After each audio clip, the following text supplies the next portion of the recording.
व अधातु में धातुओं के भौतिक गुणधर्म के बारे में अध्ययन करेंगे। प्रिय विद्यार्थियों, आपने कक्षा 9 में पढ़ा था कि प्रकृति में जो तत्व पाए जाते हैं उनको 3 भागों में बांटा गया है। एक धातु, दूसरी अधातु और तीसरी उपधातु। यानी हमारी प्रकृति में जितने भी पदार्थ या तत्व पाए जाते हैं उनको 3 भागों में या 3 श्रेणियों में बांटा गया है। धातु, अधातु और उपधातु के में बांटा गया है। अब देखिए, कोई भी पदार्थ होता है उसके 2 प्रकार के गुण होते हैं, भौतिक गुण और रासायनिक गुण। आपने पूर्व कक्षा में 9th में पदार्थों के जो गुणधर्म हैं, भौतिक गुणधर्म और रासायनिक गुणधर्म के बारे में जाना होगा। आज हम बात करते हैं धातुओं के भौतिक गुणों की। तो देखते हैं, पहला गुण धातुओं का वो होता है धात्विक चमक। धात्विक चमक यानी कि जितने भी धातु होती हैं, जितनी भी धातु होती हैं वह चमकदार होती है। यानी कि धातुओं की शुद्ध जो परत है वह क्या होगी, चमकदार होगी। यानी कि आप किसी भी धातु को काटते हैं, उनकी जो ताजा कटी सतह है, क्या है, ताजा कटी सतह है, वह क्या होगी, चमकदार होगी। यानी उनमें क्या होती है, धात्विक चमक होती है। दूसरी अपन बात करें दूसरे गुण की, जो धातुएं हैं वह तन्य होती है। क्या होती है, तन्य। धातुएं क्या होती है, तन्य होती है। अर्थात हम जो धातुएं हैं उनके तार बना सकते हैं, उनको खींचकर क्या बना सकते हैं, तार बना सकते हैं। यानी धातुओं के तार बनाए जा सकते हैं। अब देखिए, अगर आपको पूछा जाए कि सर्वाधिक तन्य धातु कौन सी है, तो सर्वाधिक तन्य धातु जो है वो है सोना और चांदी। ये 2 धातु हैं, वह सर्वाधिक तन्य धातु है। क्या है, सर्वाधिक तन्य धातु है। आपको जानकर आश्चर्य होगा कि 1 ग्राम जो सोना है उससे आप 2 किलोमीटर लंबा तार खींच सकते हैं। कितना, 2 किलोमीटर लंबा तार खींच सकते हैं। तो ये है धातुओं का दूसरा गुण, तन्यता। क्या है, तन्यता। यानी धातुएं क्या होती है, तन्य होती हैं। ये क्या हो गया, दूसरा गुण हो गया, तन्यता। अब बात करते हैं धातुओं के तीसरे गुण की, तो वो है आघात वर्धनीयता।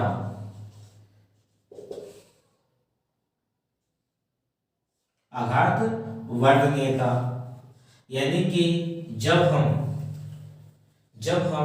धातुओं पर चोट पहुंचाते हैं, धातुओं पर क्या करते हैं, चोट पहुंचाते हैं, तो वो फैल जाती है।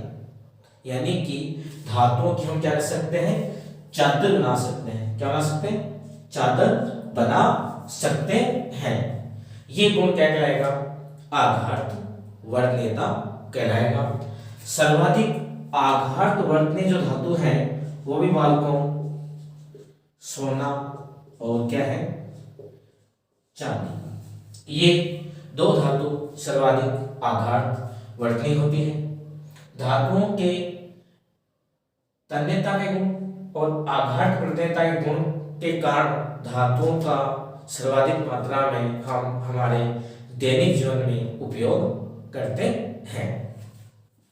चौथा अपन बात करते हैं धातुएं हैं वह विद्युत विद्युत व ऊष्मा की सुचालक होती है। क्या होती है? विद्युत और ऊष्मा की सुचालक होती है। यानी कि धातुओं में से विद्युत का व ऊष्मा का क्या होता है? चालन होता है, यानी कि ये सुचालक होती है। सर्वाधिक अगर हम बात करें कि सर्वाधिक सुचालक धातु कौन सी है, तो इसमें बालकों आएगा आपके चांदी,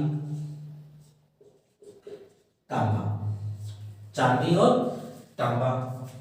लेकिन बालकों यहाँ एक अपवाद है। क्या है?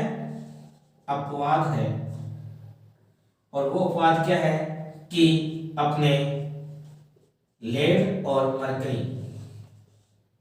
लेड और मरकरी दो ऐसी धातुएं हैं, लेड और मरकरी दो ऐसी धातुएं हैं जो ऊष्मा की क्या होती है? कुचालक होती है। क्या होती है? कुचालक होती है। यानी कि इनमें से ऊष्मा का संचालन नहीं होता। अगले गुण की बात करें, धावनिक, यानी इसको इंग्लिश में कहते हैं सोनोरस, और ये बोर्ड में पूछा गया है। यानी कि जब हम धातुओं को कठोर सतह से, कौन सतह से? कठोर सतह से टकराते हैं तो वह ध्वनि उत्पन्न करती है। क्या करती है? ध्वनि उत्पन्न करती है। और इस गुण को क्या कहते हैं? धावनिक या सोनोरस कहते हैं। अगले गुण की बात करें, धातुएं हैं वह कठोर व ठोस होती है। धातुएं कठोर व ठोस होती है। यानी कि जितनी भी धातुएं हैं वह सामान्यतः क्या होंगी? कठोर होंगी और ठोस होंगी। अब देखिए कि हम देखते हैं कि क्षारीय धातु, क्षारीय धातु जो है वह बालकों क्या होती है? मुलायम होती है। क्या होती है?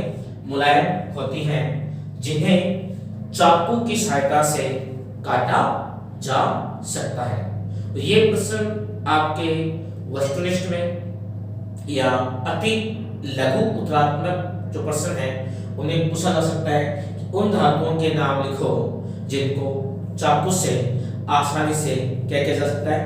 काटा जा सकता है। तो आप जो नाम लिखेंगे उनमें क्या जाएगा? सोडियम,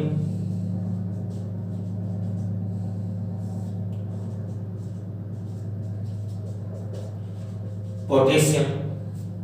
ये जो धातुएं हैं, सोडियम है, पोटेशियम है, इन धातुओं को आप चाकू की सहायता से काट सकते हैं। और मैंने कहा कि धातुएं क्या होती हैं? अभी ठोस होती हैं।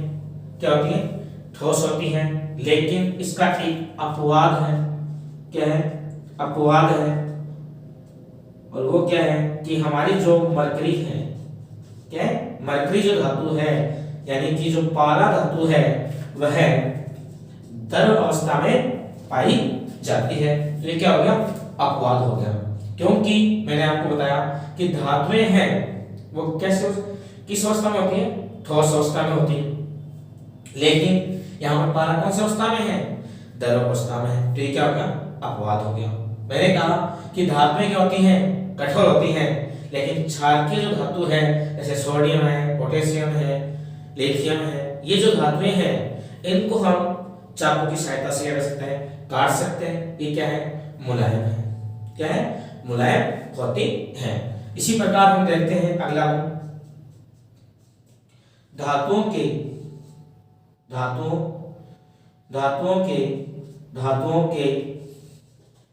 गलनांक व क्वथनांक उच्च होते हैं। धातुओं के जो गलनांक है, क्वथनांक है, वो क्या होते हैं? उच्च होते हैं, यानी कि अधिक होते हैं। लेकिन बालकों अपने गैलियम